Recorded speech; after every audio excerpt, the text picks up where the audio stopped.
और सर सबसे पहले आपसे जानना चाहेंगे आदित्य सर आपसे कि बीइंग अ डायरेक्टर क्या पहला रीज़न था संत तुकाराम बनाने का?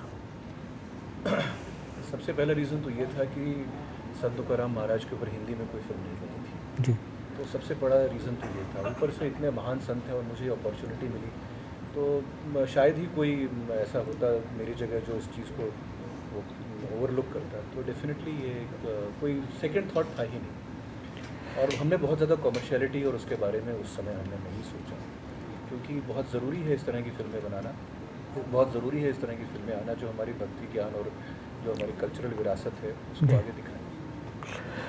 सुबोध सर आपका रीज़न क्या था संत तुकाराम करने का? क्योंकि आप ऑलरेडी बहुत सारी बायोपिक कर चुके हैं और मतलब कि ये तुकाराम करने के बाद कैसा सेटिस्फैक्शन मिलता है आपको? मैं समझता हूँ कि अपने डीएनए से फिर से एक बार जुड़ जाना है।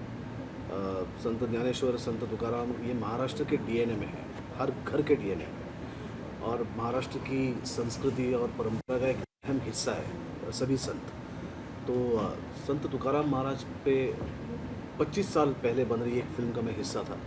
मैं उस फिल्म में संत तुकाराम महाराज का किरदार कर रहा था, हालांकि वो फिल्म कभी हुई नहीं। तो फिर से 25 साल बाद संत तुकाराम फिर से एक बार अलग भाषा में मेरे पास आए। तो ना कहने का तो कोई सवाल ही नहीं, क्योंकि मैं समझता हूँ कि ये उनका आशीर्वाद है, मैं प्रसाद है मेरे लिए। जी तो प्रसाद समझ कर ही मिले। ओके। शिशिर जी आपसे जानना चाहेंगे कि मतलब आपका कैरेक्टर कितना अलग है आपके रियल लाइफ पर्सनालिटी से? आप सबसे जानना चाहेंगे मतलब मैं तो कहाँ है सर मैं तो कभी ऐसा था ही नहीं। रामेश्वर शास्त्री ये इन्होंने मुझे ऐसा बना दिया। जी जी लेकिन जोक्स अपार्ट, मेरे लिए जैसे मैंने पहले भी कहा, थोड़ी सी मुश्किलात थी ये कैरेक्टर करने में। मैंने आदित्य जी को कहा, क्योंकि मैंने कभी ऐसी फिल्म की नहीं, और ऐसी फिल्म में एक ऐसा कैरेक्टर करने के लिए मैं फिर से वो शब्द इस्तेमाल करूँगा, जिम्मेदारी बहुत होती है एक एक्टर की, रिस्पॉन्सिबिलिटी। और वो रिस्पॉन्सिबिलिटी मैं आदित्य ने मुझे दी थी, तो मैं उस पर खरा उतरना चाहता था। So I wanted to see that I was on the right path, right wicket to play a character of this kind. 2 shades थे इसमें, मैं उस पर जाऊँगा नहीं क्योंकि आप फिल्म देखिए तब पता चलेगा। So transition from that one phase to the next phase, मुझे ऐसा लगता है कि मैंने जस्टिस किया इसके। शीना जी आपसे जानना चाहेंगे कि आपका कैरेक्टर आइला का कैरेक्टर है, अवली का कैरेक्टर है, सॉरी अवली का कैरेक्टर है, तो उस कैरेक्टर से आपने कितना कुछ सीखा और आपकी पर्सनालिटी में ऐसे कौन से ट्रेड्स हैं जो आपको लग रहा है कि अवली के कैरेक्टर से सिमिलर है? अवली जब मैंने उनके बारे में पढ़ा तो सबसे पहले मुझे ऐसे लगा कि वो बहुत एक फाइटर थी, वो डेडिकेटेड वाइफ थी, और एक जो भाव था उनके पति के प्रति वो था प्रेम। तो एक लव, एक डिवोशन और एक फाइटिंग स्पिरिट जो अवली में था, मुझे लगता है मेरे में भी वो है।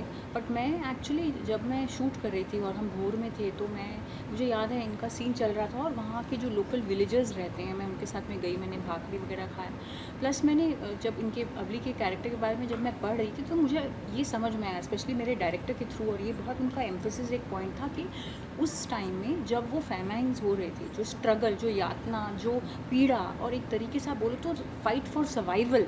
और इनका एक्चुअली एक सीन है, तब मुझे समझ में आया, ये इन्होंने आदित्य जी ने एक सीन ऐड किया था जहाँ हम आते हैं अंदर से और खाना हमारा एक राइस का, एक हमारा चावल का एक घड़ा रहता है, वो गिर जाता है, और कैसे लेके हम मट्टी भी खा रहे हैं, उसे भी खा रहे हैं। तो आप सोचिए कि स्ट्रगल फॉर सर्वाइवल कितना रहा होगा। तो एक फाइटिंग स्पिरिट जो अवली में थी कि वो क्यों फाइट करती है, क्योंकि वो चाहती है कि एक तरीके से अपनी फैमिली की प्रोटेक्शन फॉर द फैमिली, और फाइनली वो समर्पण कर देती है जो फाइट जो रहता है उनके संत तुकाराम महाराज का जो मेन जो मिशन है उनकी तरफ। और फिर वो एक डिस्क्रिमिनेशन और जो भी सोसाइटी के जो एक स्पिरिचुअल रेवोल्यूशन के लिए एक साथ वो उनको सपोर्ट करती हैं टू विन ओवर दैट। तो मेरे को लगता है एक तरीके कहीं ना कहीं मेरे अंदर में भी, मैं ह्यूमन राइट्स की 10 साल से मैं काम करते आ रही हूँ, मेरे अंदर में भी कहीं ना कहीं एक फाइटर है और एक वो एक तरीके का बोलो विरोधाभासी बहुत हूँ मैं अच्छा। तो ये सारी चीज़ें मुझे बहुत लगी, बट ये fight for struggle, you know, like never give up, जी। ये चीज़ जो थी अवली के अंदर में, वो मुझे लगे कि मेरे साथ में काफ़ी कोइंसाइड करती है रियल लाइफ में। ओके सर, आपसे जानना चाहेंगे, आप नेगेटिव शेड प्ले कर रहे हैं और ऐसी फिल्म में नेगेटिव शेड प्ले करना कितनी ज़्यादा रिस्पॉन्सिबिलिटी रहती है आपका? बहुत ज़्यादा रिस्पॉन्सिबिलिटी, और वो और भी ज़्यादा हो जाती है जब आप ये पहली बार कर रहे होते हैं। इससे पहले मैंने आदित्य सर के साथ और दूसरे डायरेक्टर से जो भी काम किया हूँ, ज़्यादातर पॉजिटिव कैरेक्टर्स थे, और आदित्य सर ने कहा ये कब आप कर रहे हो, तो इसमें मैं अपने आप को सौभाग्यशाली पाता हूँ कि आदित्य सर का गाइडेंस था, और मेरे जितने भी सीन्स थे वो शिशिर सर के साथ और सुबोध दादा के साथ थे, तो वो एक अनुभव मुझे मिला उनके साथ काम करने का, और जो एक एक्टर की एनर्जी और ट्रांसफ़र होती है वो बहुत अच्छे से मुझे मिली, एनर्जी का आदान प्रदान, उस वजह से मैं शायद ठीक ठाक कर सका। बाकी तो ऑडियंस बताएगी कि वो उसमें कितना खरा उतरे हैं, क्या कैसा, लेकिन अच्छा लगा है कैरेक्टर करके। आदित्य सर, आपसे जानना चाहेंगे कि आपको लगता है कि आज के ज़माने में संत तुकाराम जैसे लोग ज़िंदा होते तो मतलब उनको समाज एक्सेप्ट करता, मतलब? ये तो कंजेक्चर की बात हो गई, ये मुझे कैसे पता ये मुझे कैसे पता लेकिन देखिए उनका जो संदेश है जी। वो आज भी वही रेलेवेंट है, ठीक है, कि धर्म की मूल में क्या है, एकता की मूल में क्या है, समाज की कैसा उत्थान हो सकता है, ठीक है, तो बिल्कुल वो संदेश आज भी उतना ही रेलेवेंट है। बाकी तो जो आपने कहा वो तो कंजेक्चर है, वो मुझे कैसे पता, जी। हर युग के हिसाब से लोगों का वो होता है। सुबोध सर, आपसे जानना चाहेंगे, क्या आपको लगता है कि रिलीजियस फिगर्स के जीवन पे फिल्म या नाटक बनाना उनका एक कमर्शलाइजेशन होता है, मतलब? बिल्कुल नहीं, मैं समझता हूँ कि हम किस इंटेंट के साथ फिल्म बनाते हैं ये सबसे ज़्यादा इम्पोर्टेंट होता है। कुछ लोग पैसा बनाने के लिए फिल्म बनाते हैं। देखो, इस फिल्म लाइन में सही गलत कुछ नहीं है।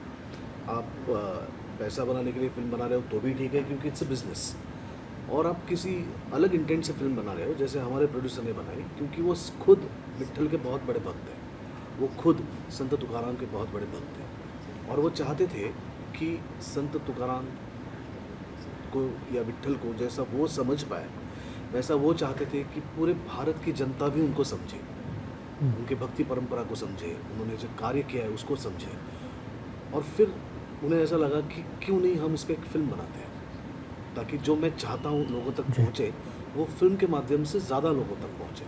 और तभी उन्होंने डिसाइड किया कि हम तुकाराम के ऊपर फिल्म बनाएंगे।